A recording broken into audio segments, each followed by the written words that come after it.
ভাই ভাই ভাই আপনি কি এ ভাই আপনি কি করেছেন ভাই? খেজুরের রস পানি দিয়েছেন কেন ভাই?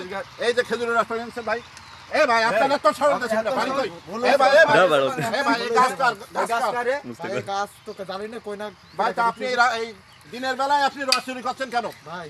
আমরা তো ফার্স্ট টাইম বুঝছেন, প্রথম ভাই ভুল হইছে ভাই। আপনার মুখ খোলেন তো দেখি ভাই, মুখ খোলেন আপনি, পানি দেবো কিন্তু ভাই, মুখ খোলেন মুখ খোলেন ভাই ভাই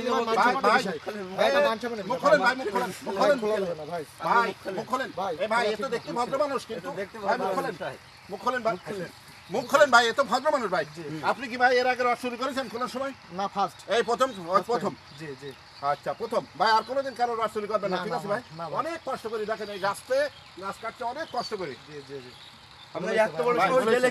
আপনি ক্ষমা চান ভাই, খান ধরেন ভাই। সরি দর্শক বিন্দু, আমাকে ক্ষমা করবেন চুরি করার জন্য।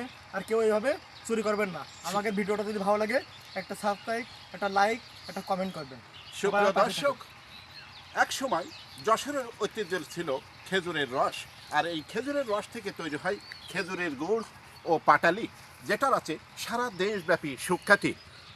আপনি কি কোনো সময় এই খেজুরের রস চুরি করে বন্ধু বান্ধবের সাথে গিয়ে গাছ থেকে পেড়ে খেয়েছেন? যদি খেয়ে থাকেন অবশ্যই কমেন্টস করে জানাবেন। ধন্যবাদ সবাইকে।